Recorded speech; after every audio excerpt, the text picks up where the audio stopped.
Purple Daily is daily Vikings entertainment. We just want the Vikings to win a Super Bowl before we die. I will ride with this group. Seriously, man. Please. And away we go. It's Thorsday. Football, yeah, football. Love Thorsdays. Thursday on a Tuesday at Padres. It was, yeah. If you This want, week? it's a little bonus Thor this week. Audio only if you missed our Padres Purple Daily Unplugged event.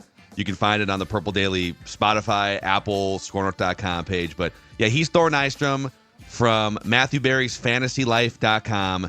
And if you're looking for draft analysis, if you're looking for market analysis in the NFL, or if you're just looking for an unapologetic Jayhawks and JJ McCarthy fan, he is one of our favorites. Thor, what's going on, man? Hey, how you guys doing? It was super fun at Padres. That was a really fun night, and excited to talk some ball with you guys today. I don't think there's been a romance/bromance like you and McCarthy since Romeo and Juliet. Like, Hopefully it doesn't end that way. Well, Wow. I was just gonna say, like, if we found out that McCarthy was like that, that's it. Thor would be like, I'm going with you, JJ. I'm going with you. That's it. If I mean, there was those that people were trying to put out those rumors of if they trade JJ, they trade me. That my house is going up on the market and we're moving wherever he goes. Would you not be You're a fan? Cousins Crusader flip. You're a McCarthy Marauder is what you are. I'm a McCarthy Marauder. That's right. Would you give up your love for the Vikings if they traded McCarthy? If they traded McCarthy, KOC, and they re-signed Sam, yeah, I'm done. That would be my last day as a Viking fan. Wow. Yeah. Just donezo. It'd be You'd goodbye. be following. There were some prominent Vikings Twitter people that I think deleted their accounts and bailed after the Vikings said goodbye to Kirk Cousins. So you would just be There sure doing was. the same thing, man. Yeah, pretty embarrassing. I prefer to be on the right side of history, is what I try to do. But That's right. yeah, So we're gonna get into this came out like I think a day and a half ago. Ryan Fitzpatrick had some scathing things to say about Brian Flores, who's now been requested 3 times for head coaching interviews. It's Bears, Jets, and Jaguars. So we're gonna get into some of that. But welcome Splash windshield wiper fluid to just in time, by the way, for dirty road season. Look, Deck's got one of those big bottles Don't of drink Splash. it. Put it in your car. It's like that Obviously, meme, yeah. don't drink it, but put it in your car. Splash windshield wiper purple. fluid. Don't Just like drink Vikings. it, but definitely use it for these winter driving conditions in the upper Midwest can be tough. Seeing clearly while driving, very important. And how many times have you been low or even run out of windshield wiper fluid and it's rough? So be prepared. Have an extra bottle or two of Splash handy when you need it. It's tough to get your car washed as often too when it's 0 degrees. So, yeah, just anywhere you would be fueling up on gas, likely there are Splash windshield wiper fluid bottles that you can get. And don't forget about the jingle, boys. Little splash. That's right. Let's go. But you're right. Dawn does 2 things. Lets the gas tank go to E and doesn't fill up the wiper fluid. Drives me crazy. Keep them both full in the winter. You don't need to wash your car. I don't care if you ever wash your car.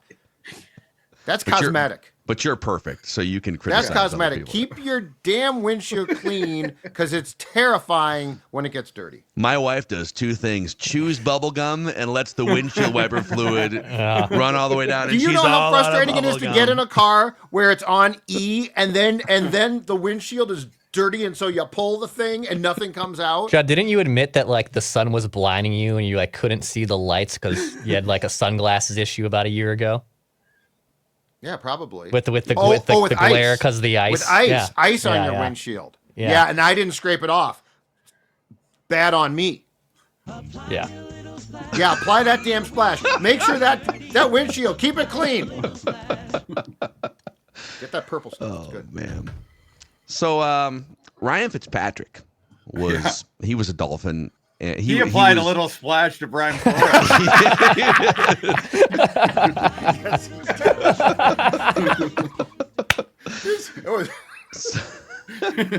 So he was on a podcast this week, and he had some scathing things. It's the Fitz and Wit podcast with Andrew Whitworth, a couple guys from Thursday night Amazon broadcast. And I'm just going to read you these quotes. Now, he went on Twitter and said, hey, the broader discussion, I'm a B-Flow guy. I love B-Flow, but I don't know, man. So here's what he said. When people say, give me somebody from Miami that coached under you as a reference so we can talk to them, I think he burned a lot of bridges there. He's basically saying nobody that coached for Brian Flores would vouch for him to get another head coaching job. Quote, I think he alienated himself from the entire staff. Instead of what you were just talking about, having the humility to ask questions, to collaborate with people, I think by the end of his time in Miami, he became a dictator. He ruined a lot of relationships that he built up through the NFL, and his ego grew so big, there wasn't room for anyone else. But then he went to defend him. He went to Pittsburgh, spent a year with Mike Tomlin, said he learned a lot. He spent 2 years with Kevin O'Connell, and he said that he regrets the way that things went down with Tua. But what did you guys make? We'll start with Thor, of Ryan Fitzpatrick just torching Brian Flores. I think it's kind of odd. He's like, oh, he's not asking questions and he's not being humble. It's like, bro, he's the head coach. He's the one that gives the orders. You know, like it seems like in hindsight, people are, you know, that were in that building are putting a different burden of proof on him. You know who else is a dictator? Bill Belichick. There's a lot of dictators. Like, you know, sometimes having your own ideas, that's a good thing when you're in charge of things. So, I mean, like that would be my point with that. And there's all sorts of other weird things that were going on inside that building. That's what the lawsuit is about, and the allegations of that the owner of the team wanted Flores to lose and was going to pay him for losses. It seems like there was something different going on above Brian Flores and beneath Brian Flores. And it also seems like he's not getting credit for that, or like at least a benefit of the doubt for the circumstance that he was in. Assuredly, Brian Flores wasn't perfect. I think Brian Flores has outwardly on multiple occasions said that he wasn't perfect. But I think some of this hindsight stuff, especially with him in the news for potentially being in head coaching discussion here and consideration, and trying to sort of blast him and be like, he's not a good head coach. I don't know. The guy had that one opportunity, and he's certainly the best defensive coordinator that we have in the NFL. He's earned another look at the head coaching jobs, and I think some of this stuff is unfair. I think if he has learned, which is very possible, I mean, Tomlin is a great guy to coach with, and KO for sure is as well. But, you know, this is the problem. So, because Fitzpatrick's a very smart guy, and this is the issue with what? The Belichick tree. Because those guys all watched Bill, and Bill, yes, Bill is a dictator, and Bill Parcells was too. But they're not just the norm, right? So guys like Flores spent years, like 15 years with Belichick, watching how he ran things. And how he ran things, as we have learned time and time again, because his coaching tree is just rancid, doesn't necessarily work outside that building. So I would say what I would want to know if I was a team interviewing Brian Flores is not so much like how the Patriots impacted you now, is what have you learned from the Dolphins? What have you learned from the Steelers? What have you learned from the Vikings? And by the way, the Fitzpatrick explanation of Flores's like problems is almost chapter and verse what happened to Childress here. He came in 2006, 2-a-days for 2 consecutive weeks in training camp. I am going to, you guys had a Club Med with Mike Tice, and now you're going to pay the price. And now I'm going to be my own Belichick type, right? Backfired completely. 2000 going into 2007, Brad spent a lot of time with Tony Dungy. Touchy-feely, much more conducive to player involvement. Brad changed again. So, like, this is also, and then at the end of the day, the last thing that becomes incredibly important too is, the one thing that we have to understand is not everyone necessarily is meant to be a head coach. We've talked about that before. You have to make the decision. Is this guy a fantastic coordinator, X's and O's guru? But, when we all watch what KO does, right? It takes a lot to be a good head coach. So the question is, how much has Flores learned, and can he translate that? And most importantly, with your new team, when things start to go wrong, because this is in 2010, Childress reverted. When things start to go wrong, are you still going to be the new guy or the guy who has learned, or are you going to revert back to what you knew? I would add to the Flores dialogue here, though. I think they're like we tend to label people and put them in a bin. And boy, if you were this way. By the way, he was in like his late 30s when he got that job, right? That's really young for a head coach. And there's been other guys like Sean McVay was in his early 30s and it worked out. But he gets that job. He is a certain way in his late 30s. It's okay to change over the course of a decade into your 40s. You get more experience. You learn from a failure, right? Like, just because you were a certain way in a certain situation doesn't mean that you can't grow and evolve. So I think we should give him some grace in that regard. But also, that Miami situation was a sabotage. And he won a lot of games with an ownership situation that was kind of actively rooting to tank, if I remember correctly. Like he won 10 games in 2020. And was that the year that I think they drafted Tua? Maybe like Tua played some games at the end of 2020 because I think this is year 5 for him. But Miami was not expected to be a team that was competitive 2020, even 2021. And he built a top 5 scoring defense. He had the best point differential of a Miami Dolphins football team in 20 years in 2020. And so like people are framing it like it was this epic disaster failure. They were above 500 his last 2 years in Miami. So, yeah, maybe he rubbed some people the wrong way, but they won a lot more games than some nice head coaches did around that time and got fired too.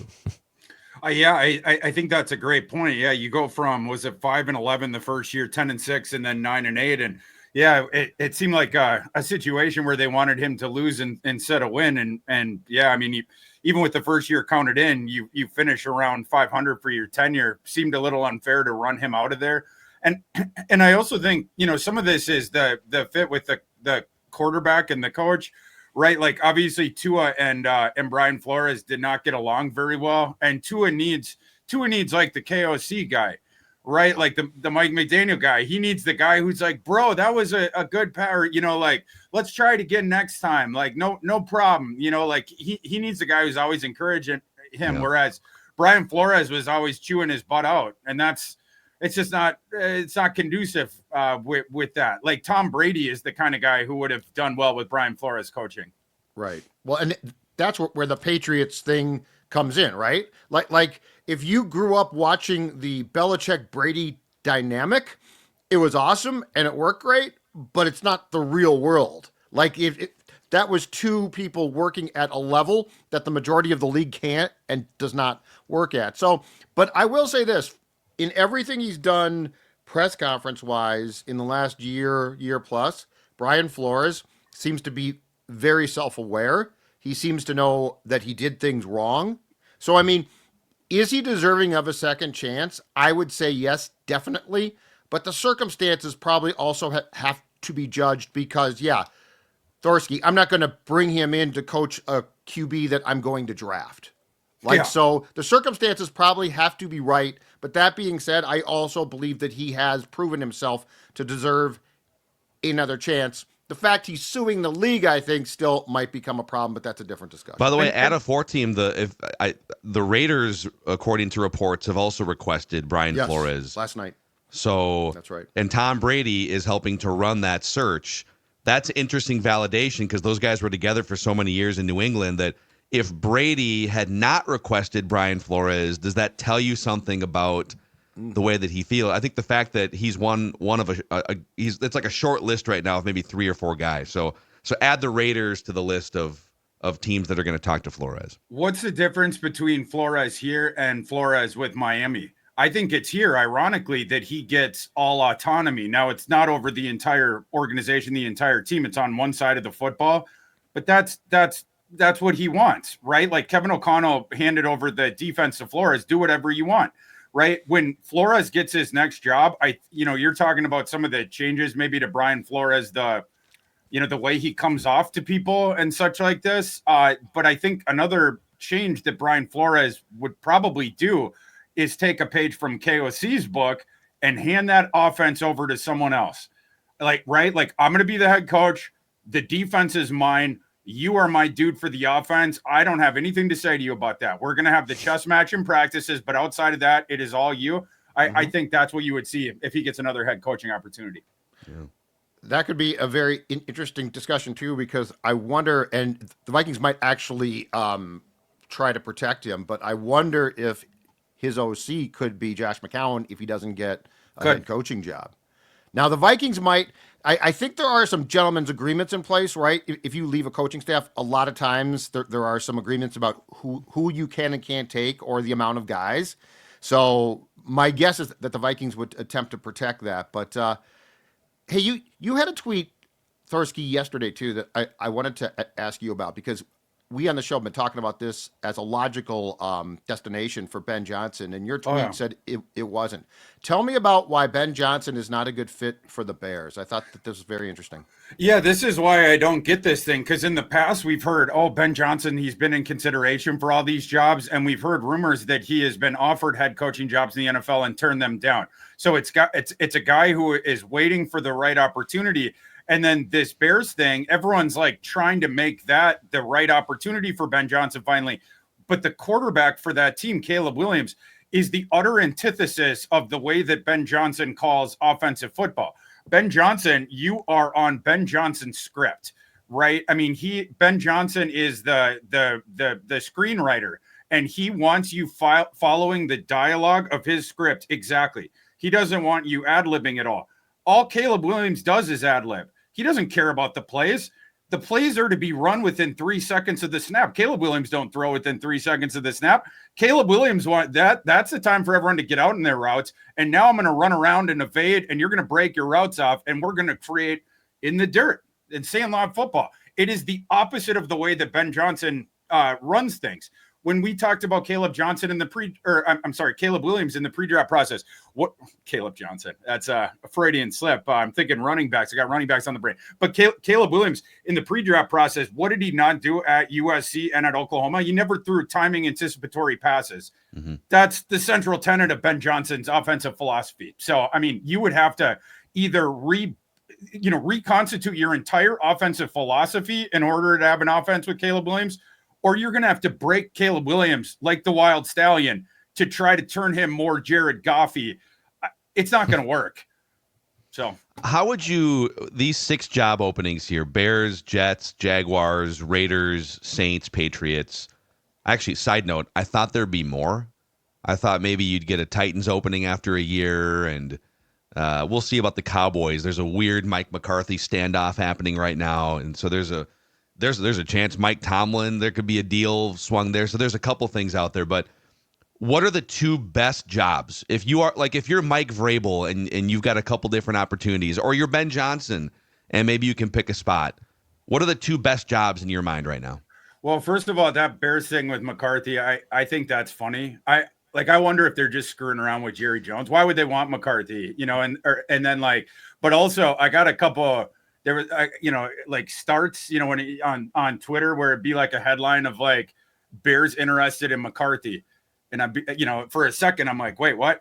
And then, you click on it and then it's like, well, you idiots could have had him if you just hired Jim Harbaugh and then you drafted him with different McCarthy. Hey, real quick on that note, though, if you're a couple things on that, it's an interesting chess move. I don't know if the Bears are playing chess or checkers. Kind of seems like checkers, but his contract is up. They're going to take the North and never give it back, Phil. Yeah, well, he never put an end date on that proclamation. But if you're the Bears and you whether the Cowboys say yes or no to your request is irrelevant, because if McCarthy is a free agent, you can wait a week, right? Yeah. So to me, this was the Bears' way of saying to Mike McCarthy, don't sign a contract. We're interested in you. Wait a week and then hit the market as a free agent. But also, that is a big job. Like, that organization has been mostly a dumpster fire. I know they went to a Super Bowl 20 years ago, but mostly a dumpster fire for 40 years, a full-on offensive dumpster fire for decades.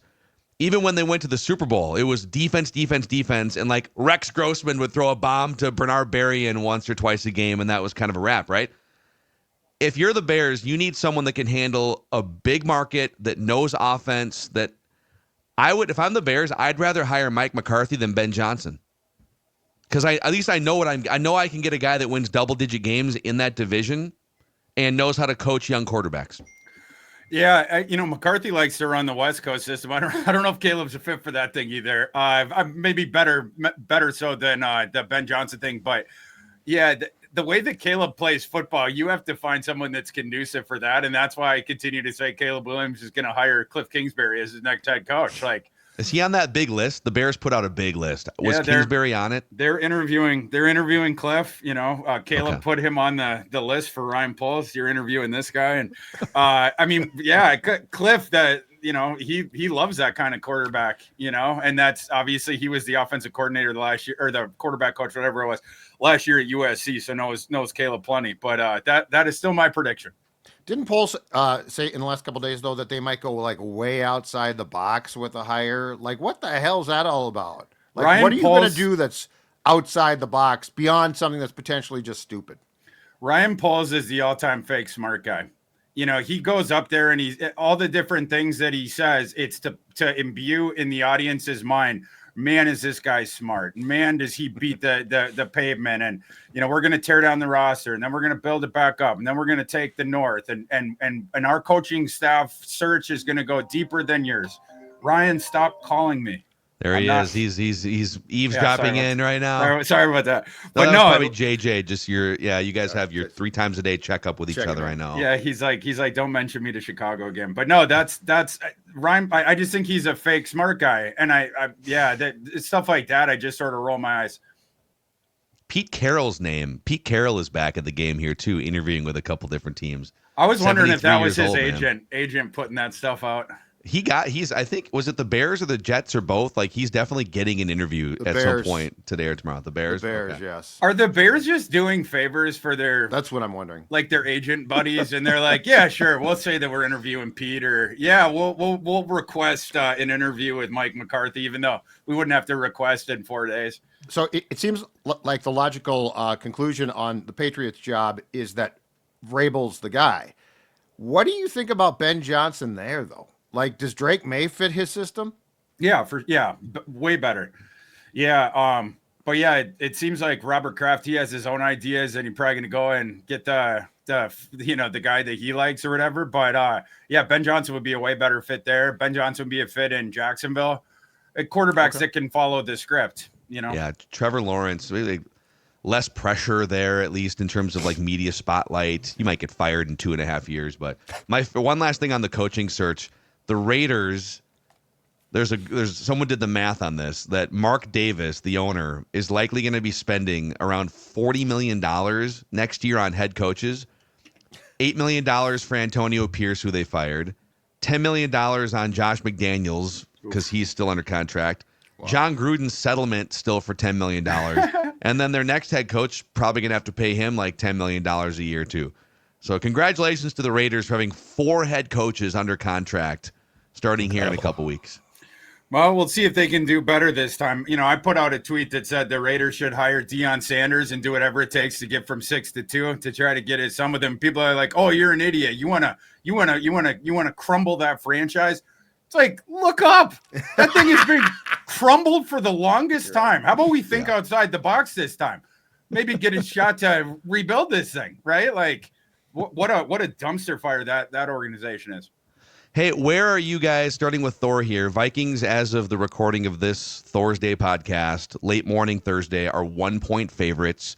The game opened 2.5 Vikings. We all kind of expected it to go in that direction. How are you feeling about this right now? From what do the market wins say? The different factors. Sam Darnold, obviously, people kind of put him down a peg. But Thor, we'll start with Thor and then kind of go around the room. How are you feeling as you look ahead to Monday? Yeah, for me, that line should have been flipped coming out, that the Rams should have been the small favorite. And, the way that the market is pushing this, I would agree with that just from, a market perspective. And yeah, this is a coin flip game, but yeah, I would put the Vikings odds of winning at like 48%. I think if it's played at SoFi Stadium, it's a toss-up. I agree with Thor. I think if it's moved to Arizona, which I think at this point in time, because of the fires, is very likely. I put the Vikings as a favorite, probably a couple points there. And the more I think about it, if the game is moved, I just, as we discussed on the scoop with Doogie, I just think that the pressure that this team felt, especially Darnold on Sunday in Detroit, comes down so much because it's not going to feel like a playoff game. It's going to feel like this. I mean, it's going to be odd, but it's not going to have this huge intensity. And you likely will be playing in a stadium that has a ton of your fans and probably is not sold out. So I actually think the potential move of the game is a major shift towards the Vikings. So if I'm the Vikings, I would feel pretty good about my chances. Yeah, and I definitely think, and this is like the fires are awful and thoughts, with everyone out there. But if the game is moved because of that, I would agree with you. It's probably a decent thing for the Vikings. I guess I would be shocked if I really think the Vikings have one of the best, smartest coaching staffs. When you look at Kevin O'Connell and Brian Flores, what Josh McCown has brought to Sam Darnold, and I'm sure behind the scenes, J.J. McCarthy, I would be shocked if those smart guys got into a room and couldn't fix this thing at least to be super competitive against the Rams. Like, I don't expect them to put up another dud like they did Week 18 against the Lions. I don't expect Sam Darnold to fold and crumble and look overwhelmed like he did against the Lions. He's had a bounce back Teflon quality about him. So, yeah, Thor, you kind of said 48% if the game is in LA, and that sounds about right. Very, very coin flippy, where one big turnover or one missed assignment on the back end on defense or something could, or I don't know, like a missed face mask call, either way, could There could better sway not this be game. Another one of those. Well, We will head down there in pitchforks. I'll drive the bus, Vikings fans. We got to get to Thor's 2.0 here. You put out a mock draft 2.0, and we can kind of react to what you think about the first round. And then I actually have a forward-looking question about the roster here as well, boys. But let's talk about if you're looking to lose weight going into the new year, Judd, don't do it on your own. Maybe go with a proven helper like Livia. Mm-hmm. That's exactly right, because there is only one place that is going to help you drop the weight. They've helped me. I've been talking about them for a long time now. Livia Weight Control Centers. Why? Because as you see, Sports Dad's weight loss right there, they do weight loss differently because everyone's needs, and they know this, are unique. They have GLP-1 meds for qualifying patients. Here's the thing that's different about this program. It's what they call a you-centric approach, a personalized, comprehensive nutrition and lifestyle plan created just for you. Join today, get 25% off the award-winning program, 9 locations in the Twin Cities. But as I continue to say, if you're not in town, that's absolutely fine anywhere in the country. The whole thing can be done virtually. Check them out, Livea, livia.com, to schedule your free consultation. That's right, free consultation, or give them a call. 855-GO-LIVEA, Livia Weight Control Centers. No matter where you are, no matter who you are, Livia can help you drop those unwanted pounds. Federated also helping to power Purple Daily to make it a 7-day-a-week show here. If you're a business owner out there, Federated is like having a great offensive line protecting your business. They focus on safety and preventing claims and risk management so you can stay focused on growing your business. Federated Insurance, with a history going back to the early 1900s, based in Owatonna, Minnesota. You can find a full list of industries that Federated specializes in at federatedinsurance.com, where it's our business to protect yours. Football. Got the Prize Picks app open right now, too. And obviously there's a bunch of fun stuff, Vikings related, too, for not even Super Wildcard Weekend anymore. They've dropped the Super. It's just Wildcard Weekend. But college football playoff semifinals tonight. So Penn State quarterback Drew Aller, 185.5 for passing yards. And there's a bunch of fun ones on here. Prize Picks is great because you can win up to 1,000 times your money. And it's very easy. You go on Prize Picks, you select between 2 and 6 players, you pick more or less on their projected stats, and you place your entry. Download the Prize Picks app today and use the code PURPLEDAILY to get $50 instantly when you play just $5. That's code PURPLEDAILY on Prize Picks to get $50 instantly when you play just $5. All right. Football. So Thor has mocked. I want to mock.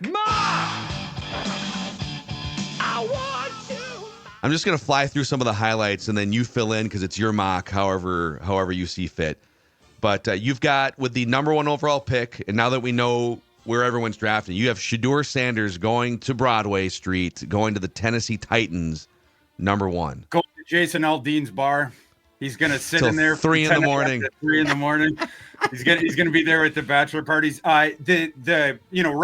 know the Titans are gonna take a quarterback. There's 2 quarterbacks in this class who can step in right away and start. This thing's down to Shedeur and Cam Ward, of course. There's reports out there that the Titans prefer Cam Ward early. Those reports are BS. They just fired their GM. They're looking for new decision makers and people in the front office. So we don't know yet. My top quarterback in this class is Shedeur Sanders, so that's why I put him there for now. And then you have Cam Ward going to the Giants, number 2, via trade. So they are moving up. They're moving up, and tell us what the trade details are. I love that you're doing trades in January, dude. You know what? You're bringing it. It's great. Yeah, the Browns control the draft. The Browns control the entire draft at number 2. We don't know who the Titans will take at 1, but they're going to take one of 2 guys. So it's binary. Whereas the Browns, the whole thing is open. And depending on what they decide to do, will inform everything after that. It's going to be like a butterfly effect thing. The Giants sitting at 3 desperately want a quarterback. But again, there's only 2 in this draft who can step in right away. So if they haven't gotten their veteran quarterback before that, the Giants highly incentivized to move up. Kevin Stefanski coming back with the Browns, that increases the odds, I think, that you get the Kirk Cousins reunion with Stefanski on the 1-year minimum deal. The Browns are trying to pretend that Deshaun Watson's injury is bad enough that he won't be able to play next year, even though we see him dancing around on Instagram when he puts the videos out with his girlfriend. We'll see about that if they can convince the NFL to give them the cap relief for the last year of Deshaun Watson. If they don't get that, I think the Kirk Cousins things make perfect sense on the minimum contract. If you had a thing like that worked out, even if it was for the post-June 1, obviously the draft is before that, it would open up the possibility for the Browns, who have a coaching staff entering next season on the hot seat, and a front office that is entering next year on the hot seat. You have the veteran quarterback then in Cousins, theoretically. You could trade down at that point. You don't have to take that second quarterback. With the Giants, you only move down 1 spot. You pick up a pick at the top of the 2nd. You pick up a pick at the top of the 4th. That jives on the trade charts. Giants are happy. They get their quarterback of the future in Cam Ward. The Browns move to number 3. You pick up more draft equity, and you take the draft's best player in Travis Hunter, who immediately becomes your CB1. And for the 40-50% of snaps on offense that he can play as a rookie, he will be your wide receiver 1 on those snaps. And Jerry Jeudy can move back into the complementary role. So, Thor, are both of these QBs worthy of being 1-2 above Travis? Because the Hunter thing intrigues me. Because, I mean, this kid looks like an absolute stud, 2-way player. There's a lot to like here. And, of course, the quarterback conversation always comes back to, it's one thing if you're convinced the kid is going to be great. It's another if you force it. So, like, as we talk about this in January right now, what's your feeling about those 2 QBs and how much you can declare a certainty, a lock, that they're both going to be so good that it's worth not taking Hunter before either one of them? I think the thing I can say with a decent degree of certainty at this point is the top 3 picks. I think we know them. I think it's going to be Cam Ward, Shedeur Sanders, and Travis Hunter and I know a quarterback is going to be the first one. But yeah, it just depends on after that, what happens with the trade. And this is why the Browns hold that key. You know, like the Giants could attempt to call because the Browns, they might call the Giants like, hey, a trade package like I suggested, give us that, and you can move up and you'll be guaranteed one of the quarterbacks. The Giants might say, we know you guys are just moving down for Travis Hunter, and we don't think that you will trade down with a team lower than us, because then you're not going to take Travis Hunter. We're going to call your bluff. We're not trading with you. And then then it would put the Browns in the thing of, should we trade down with the Raiders? And then you could get a 1st-round pick next year. Maybe you pick up a day 2 pick, but now you're dropping down to 6. And you were outside of the range of a guy like Travis Hunter. So I think that's the dynamic that Travis Hunter adds. But yeah, Travis Hunter, you can certainly argue that having him at 2 positions, that it becomes more analogous to a quarterback. But as you guys know, the quarterback value always gets inflated, and we have way more than 2 quarterback needy teams in the NFL, but we only have 2 guys that can step in right away this year. So just kind of going through here some of the other highlights. You're a big Jalen Milroe guy as a long-term development quarterback. The NFL Raiders always overdrafts that guy. Yeah, he's our Anthony Richardson in this class. So Raiders and classic Raiders love the athletic, toolsy players going back decades and decades. So the Raiders snagging Jalen Milroe at 6. And do you have any other trades in here? Or was that was kind of the biggest trade? Just the one. Ashton Jeanty, the running back from Boise State, Cowboys at 12 seems like a match made in heaven for the Cowboys. And then let's just get down to the Vikings here with the 28th overall pick, Thor Nystrom's 2.0. And he has the Vikings selecting out of Texas, cornerback Jahdae Barron. Jahdae Barron. I want a mock. We got a new name out there for everyone, and Jahdae Barron, who you're going to be able to watch on Friday evening against Ohio State, and he is going to come to the fore in that game because Ohio State, the way that they've been flogging people the last 2 weeks is by throwing the football. Texas has that elite pass defense that I was mentioning, and Jahdae Barron is a big reason why. Jahdae Barron, you look at the advanced stats, the only cornerback in college football who's better than him in those advanced per snap, the rates, it's Will Johnson. Will Johnson from Michigan, he didn't play the full season. He was dinged up a little bit, but he's the guy. Will Johnson has a shot to get into the top 5. He's going to go in the top 10 if not. But Jahdae Barron, outside of that, Jahdae Barron, EPA per target this year was negative 0.55. Again, the only one who was lower than that was Will Johnson of those top guys. Yards per target, 4.3.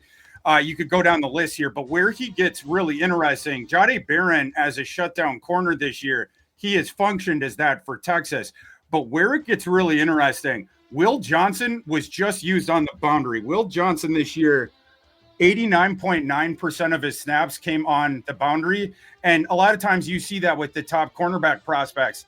Jahdae Barron is different. They use Jahdae Barron like a move piece. So Jahdae Barron will play the boundary corner. Jahdae Barron played this year 70.7% of his snaps on the boundary. But get this, and Brian Flores, if you're out there, this is where you want to start to pay attention. Jahdae Barron, linebacker percentage of snaps he took this year, 4.9. Almost 5% of the snaps, they moved him into the box. Nickel defender, 14.6% of the snaps. They even moved him back to safety 4.1% of the snaps. They use that kid like the chess piece. They use Texas's staff this year used him like the cornerback version of how Flores uses Metellus. Now, I'm not saying you would have to do that in the NFL, but for Brian Flores, the mad scientist, the crazy man who loves to have someone line up in this spot pre-snap, and then now you're going to go and do that post-snap, something totally different, and we're going to try to confuse the quarterback. Jahdae Barron is a guy who was used like that all year. He was a lockdown corner when he functioned as that. I think he is worth a first-round pick, and I think he would be a perfect fit for the Vikings. Football. What became of your Kentucky D lineman? I think Walker's going to go in round 2. I think probably in the top half of that, probably right around where Sweat does. But the things that I'm hearing, because Walker was dinged up this year, I think that is going to cost him, assuming that, like, if he tests like a freak, I think that's where you get, the Jordan Davis thing, right? Where then he can get back into the first round. But otherwise, I think he's going to go around where Tavondre Sweat did at the top of the second. So, yeah, that's sort of my situational assumption right now. And the Vikings, of course, need the corner and they need the interior defensive lineman. They probably need 2 of each of those positions. So we'll see how this thing ends up shaking out. But I think Barron's a really good fit. And I would love for the Vikings to get some of the second-round picks. They don't currently sit there. Be great if Sam played well this weekend, to keep the viability of the tag and trade still on the table. Enough of a market for that where you could potentially pick up a second in a trade like that, or a potential trade down. The running backs I want are in the second round, assuming that Ashton Jeanty doesn't fall down. Connor Rogers, my friend from NBC Sports today, he put out a mock with Ashton Jeanty going 28. So maybe we cross our fingers, but assuming that doesn't happen. Round 2 is where I want to be. So, I think this is where you can get creative with trades down, be at the top of the second, maybe get the corner, maybe get the running back. There's interior defensive linemen who are going to fall to the top of second who are really good too. So wait a second, though. On Jeanty, the last 2 years, and especially it feels like this year, has sort of reinvigorated the market there. And with what his skill set is, and you watch a guy like Gibbs, do you think that there's a plausible explanation or a reality that Jeanty could fall down that far? anything can always happen in the draft. Like you guys remember, like they were talking about like Will Levis as like the potential number 2 pick before that draft, and then he falls at the top of the set. Anything's possible. But I would put the odds that Ashton Genty falls down to the Vikings pick at like 3 or 4%. Especially think about it, it's a copycat league, right? Is the old cliche, but teams look around and you're looking for other blueprints of success. And the Lions got mocked for Jahmyr Gibbs. And I mean, I remember us on this show, classic Lions. They're building this monster and they're going to take a running back and a linebacker with their first 2 picks. Well, Jahmyr Gibbs is driving success for them. And then you've got these running backs that were kind of cast aside by their former teams, Derrick Henry and Saquon Barkley and Josh Jacobs, even Aaron Jones. Like there's a running back renaissance happening right now.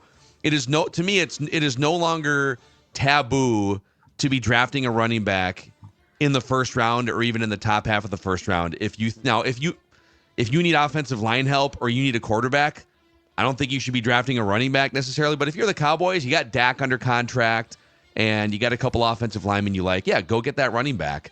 Vikings, man, like they've got other needs, but can you imagine a Jahmyr Gibbs or just like an explosive game-changing running back? The Vikings had 9 rushing touchdowns. The Bills had like 30. The Lions had like 30. Inside the red zone. It would be a franchise changer for this team. And this is where your cap space though, right? Because now if you don't bring Sam back, guess what? In March, you can go address cornerback potential. Guard, exactly right. So now you would be in a position to take Genty, who, yes, in this, if he was used like I think he would be, it would be a nightmare for defenses. Oh, yeah. I mean, nightmare. Think about if you sign Trey Smith, who, yes, is going to be very expensive. He's the best offensive lineman available, but he's going to cost half or less what Sam would cost. So that's where you're finding that money. You have $70 million right now in projected cap space, the 6th most in the NFL. And yeah, if you don't tie up $40 to $50 million of that by signing Sam, that's what opens up the possibility of signing a guy like Trey Smith. And Genty, again, I don't, the odds that he falls down there, I don't think they're great. But yeah, you would have to take him at that point. You're talking about, in my opinion, a better running back prospect than Bijan, a guy that went in the top 10. And circumstances change that, and Terry Fontenot was involved in that thing. But if that guy falls to the end of the first round, you have to do that. But otherwise, again, like the second round, I think is where the sweet spot is. Whether it's Caleb Johnson, whether it is Omari and Hampton, and then you have the next tier of guys which are going to start getting picked off right after that. The 2 Ohio State kids, Judkins and Henderson. Nicholas Singleton from Penn State, DJ Giddens from Kansas State, Devin Neal, my boy, Rock Chalk. A bunch of those guys are going to start going on day 2 after those top 2 guys. I would love to have a couple picks high in the second round. If you can somehow figure that out, it probably required the tag and trade and then a trade down. But yeah, I think there's going to be a lot of value there. Football, yeah, football. What a great Thorsday here, boys. It's been a pleasure talking football with you, Thor Nystrom. Absolutely. Always a good time, boys. No bad Thorsdays. That's my motto in life. There's no bad Thorsdays. Yeah. It's like a massage or like a pizza. Exactly. Pizza. Yeah, and now we're kicking up draft season. Hopefully we have more playoff football to talk about next week.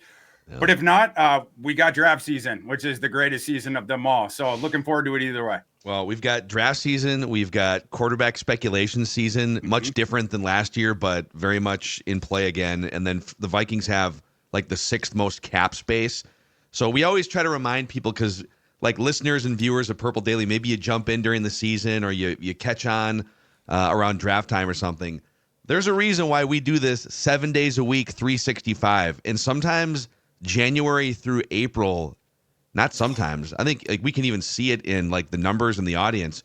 It's the most fun time. It's the time where you build the team and speculate on things. So hopefully the Vikings make a run. If they don't, we will be right out of the gate with fun offseason blueprint discussions on Purple Daily. So yeah, we'll see what they do on Monday, and we'll talk about it all with Thor next week. You can find him on Twitter /X @ThorKU, and Matthew Berry's fantasylife.com if you want to read the full 2.0 and all the picks in the first round. But Thor, enjoy the college football playoff tonight and tomorrow, and then formerly Super Wildcard Weekend. They've now tried to decrease the excitement by making it just Wildcard Weekend. Stop doing that. You too, boys. We'll talk to you next week.